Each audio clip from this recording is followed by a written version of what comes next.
Hey everyone, and thanks for attending this session. I know this is a little different this year, doing this remotely, but I'm excited to be participating and looking forward to chatting with you this afternoon about how we at GeoCortex are looking and trying to transform Web App Builder for ArcGIS widget development. So who am I? My name's Matt Valiant. I'm an account manager with GeoCortex.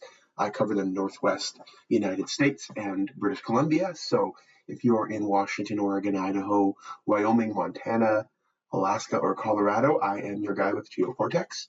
I've held various roles with GeoCortex for more than 6 years. My 6-year anniversary was just this summer. And I'm coming to you from Victoria, BC, about, for those who don't know, about 80, 90 miles north of Seattle as the crow flies. And who's GeoCortex? I'm sure lots of you guys in the audience know, but we are a Canadian company founded in 1999, and we make web and mobile GIS frameworks that extend the ArcGIS platform. There's a lot more detail to what we do, but that's kind of at the core of it. And we work with 1,600 plus customers around the world, and this is always growing. We are an Esri Platinum partner, so closely aligned with the Esri platform and always looking to add value to the ArcGIS platform to help our customers get more out of it. Web App Builder for ArcGIS, I'm sure this is something everyone here is familiar with. It's a lightweight viewer framework provided by Esri that is great for quickly delivering purposeful applications. Ships with a collection of out-of-the-box tools and widgets for common GIS operations, and generally it's pretty easy to configure and use. One of the things that gets challenging, though, is if you want to go beyond what's out of the box in terms of the tools and widgets to ship with Web App Builder, you are looking at creating custom JavaScript activities. So you're doing custom development to get that functionality. So, you know, there are benefits of custom development, but there's definitely some drawbacks, and we think some of the drawbacks outweigh those benefits. So as you can see here, you know, time consuming is a big one. It takes a lot of time to do custom widget development. Maintaining them is difficult. So especially if you don't have a ton of development expertise or someone who develops something leaves an organization, that can be tricky to maintain, especially when you're talking about vulnerabilities to technology change. So this is an example. This is right from Esri's documentation. When you want to go from the 3x JavaScript API to the 4x, any custom widgets are going to have to be rewritten. So that's talking about Web App Builder to Experience Builder or other viewer frameworks. So those applications will have to be rewritten. Now, what we've tried to do is address these with sort of our own flavor of custom widget development that doesn't require coding. So you don't have to be a programmer. You don't need to compile and maintain any code. You can if you want. There's an SDK, and if you want to do custom development against it, you can, but most functionality can be met with out-of-the-box tools. Minimizes the time and effort. So when we talk about, you know, the time-consuming nature of custom development, you can build the same functionality as custom development with workflow anywhere from 5 to 10 times as fast. And I'll show you how this works. The flexibility of customization, but using a configuration framework, so you're not necessarily concerned about those technology changes, right? And then it's built on top of the Esri platform, and you know, we'll talk about future proofing in a bit here, but the widgets and solutions that we build with GeoCortex can be migrated over to that 4x JavaScript API. They work across both. It's engineered to work in both JavaScript APIs. So there's a good example of being able to deliver custom functionality, but not having to rewrite it for new applications. Excuse me. So, you know, for folks in the room who aren't familiar with GeoCortex, you might be wondering, kind of, that we're talking more about builder development. You know, we had built our reputation on GeoCortex Essentials. So Essentials was a very feature-rich viewer framework. You know, this had all the capabilities and functionality baked right into that viewer. So you were forced to use our viewer to use our software, or any of our capabilities, sorry. Now what we've done is we've split up our technology into these modular products that achieve the same thing, but we split them into capabilities and viewers. And one of the things that makes splitting these capabilities out as their own modular products very powerful is that they are portable. So, you know, a few of our products here, we're going to really focus on the first two, workflow and reporting, because that's really where we're doing the custom development. But you can see here that all of our tools that are capabilities that are not a viewer can be used across our viewer frameworks as well as Esri's viewer framework, so Web App Builder and Experience Builder. So JavaScript 3x or 4x API, this was a big one I touched on when we were talking about kind of the custom development. GeoCortex workflow, like I mentioned, is engineered to work on both. So when we're thinking about the future proofing or the kind of the scalability of the long-term nature of these applications, the life cycle of them, this is a big consideration. So currently the 3x JavaScript API is still the most functional, but the 4x JavaScript API is introducing new capabilities and will continue to. So eventually we see a time, and I don't think anyone else would disagree, that the 4x API will reach feature parity and surpass it in terms of what it can do for you. So building your functionality with GeoCortex workflow will let you build workflows once and use them across Esri technology as the technology evolves. So how do we connect with GeoCortex? So with the Esri platform, how do these modular products fit into the stack? So this is pretty common. You have creators logging into your ArcGIS Aligner portal. They're going to create web maps and web scenes, create web app builder applications that consume those web maps and web scenes, and publish them out to the end users. Right, pretty straightforward so far. Now, somewhat similar with our capabilities, the stuff that we're talking about today with widget development, you're going to log in as a creator. You're going to create printing templates, workflows, reporting templates, and those are going to be published as items. They're going to live right alongside your web maps and web scene and web app builder applications. Take part in the same sharing and permissions you have set up in your portal or just online. And then those items can be consumed in your web app builder apps via our widgets, hopefully enabling even more folks with your GIS technology. So we'll just touch on the specific products here, but then we'll really just get into a demo and show you kind of how this looks for widget development. So here I have GeoCortex workflow. It's really at the core of what we do with widget development. It really is for building those widgets without coding. They're built right in your browser. So you can see here it's a logic-driven kind of model builder style where you can really understand what's going on quickly and easily. So you build them, you sign in, you drag and drop these activities, on which there are 200 or more, and then you create a workflow that is then shared via just a Aligner portal. Feature proofing is a big piece. You can see here adding widgets to Web App Builder. These will run today and into the future. I belabored this a little bit, but it's really important. So if you don't have to maintain or rewrite that custom code, that's going to be huge. You can focus on things that drive your business forward.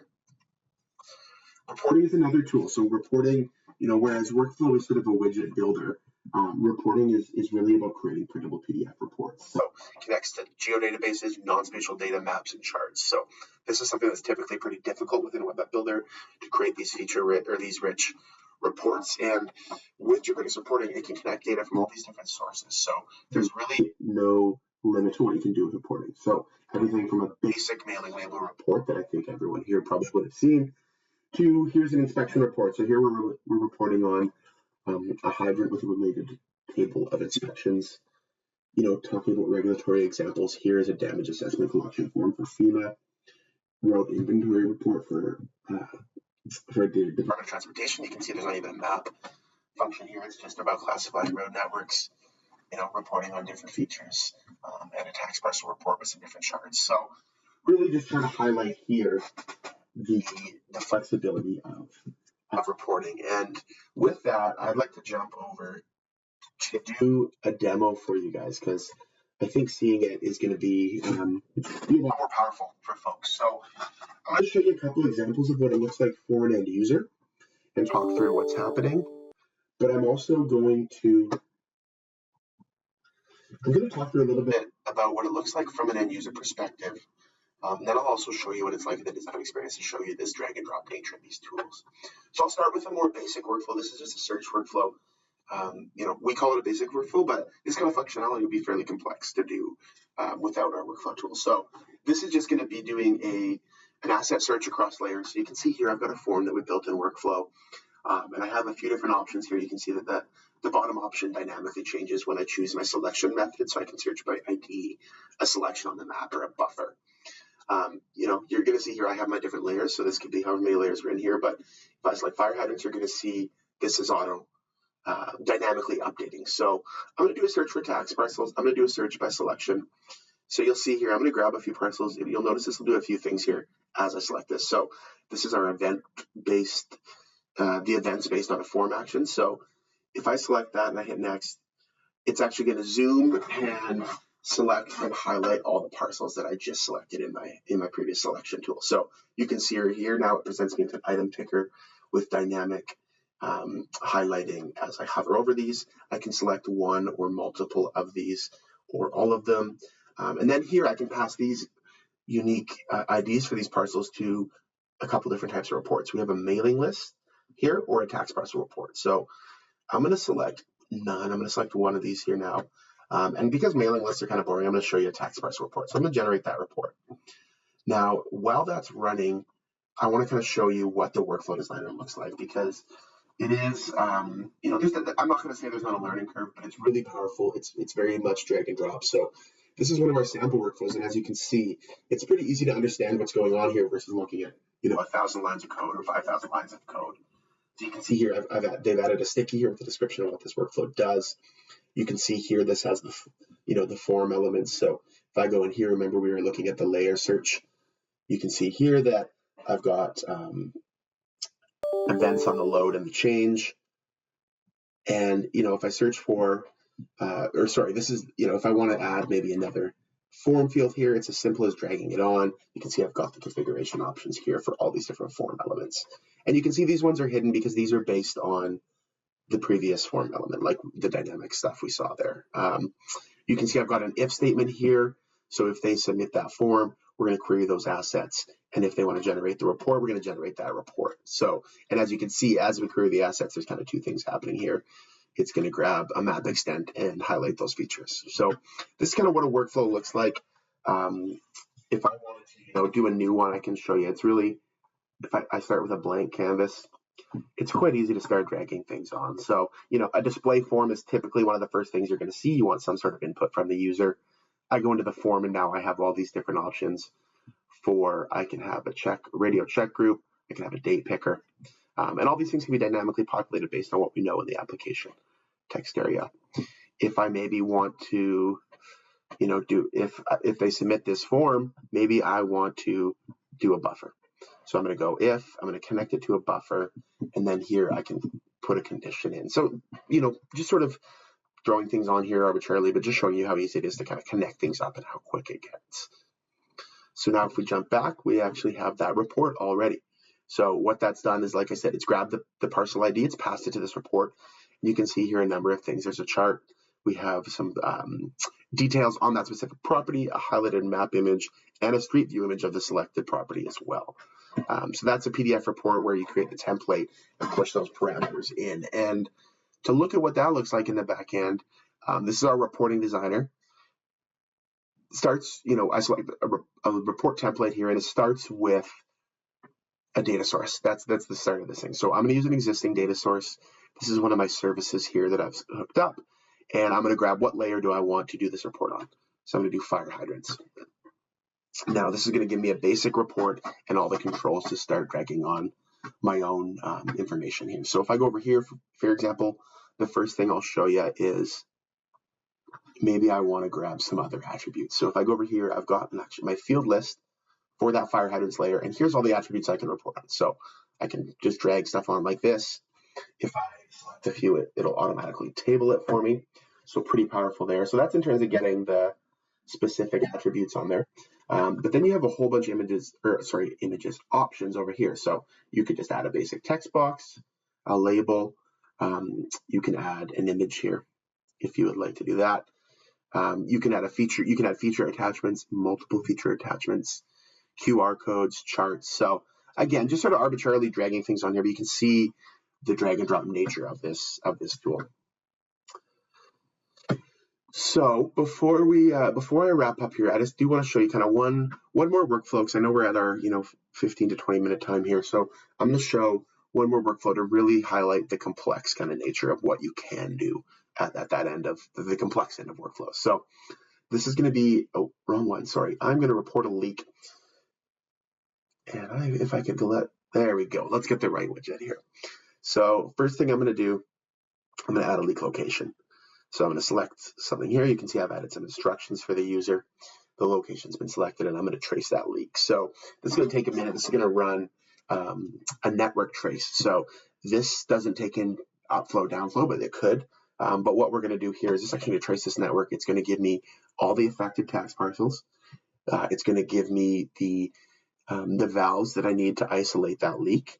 It's going to give me any hydrants that are affected, and I think that's it. So you can see here I've got 27 customers affected. So maybe we want to send a mailing label out or a notification to these customers. Maybe that's what we want to do here. You know, here's the valve. So here I can now quickly identify which valves need to be shut off in order to isolate that leak. And then there's one hydrant, so I can let folks know that, hey, this hydrant is affected by this. There can be a notice, there's some sort of status for that. And there's one affected main. So now I can generate a report on that, and this will actually give me all those elements that I just selected. I ran through there, the parcels, the valves, the hydrants, and give me a nice formatted report with all the details I need separated by page. So we got a number of records here. This will take a minute, but we'll just let it go here for 1 sec. Yeah, after this, I'm gonna, we got lots of time for questions, so let's open it up. Please let me know if you have any questions. One thing I didn't really touch on today was printing. I think printing is pretty straightforward. Workflow is really the core of it, but at what we do. But printing is, you can create print templates that are kind of large format, high resolution, all created in a browser, so not requiring any desktop tools. And I should note all the stuff we've looked at today. I've been working in a completely SaaS environment, so they're available in a SaaS or an on-prem edition here. As you can see, in terms of my reports, this is all what's been shared with me via my organization. So you can see these all live actually in ArcGIS Online. So if I open this, here's where that report lives, in ArcGIS Online. So it's taking place in that same sharing, just like it is with your applications and your data and stuff. So yeah, still taking a minute here. This report is a bit of a doozy. It's got a lot of data in there that's going to pull in, but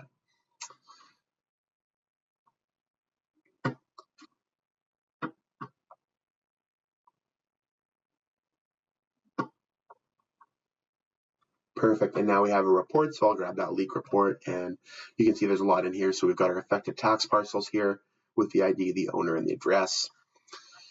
A lot of parcels. Then we have our hydrants and our valves and our mains. So one little thing to here to show you before we wrap up, you can actually have bookmarks in here. So you can create bookmarks in these PDFs. You can go to that. You can go actually right to a text parcel. So this is all configured in the reporting designer.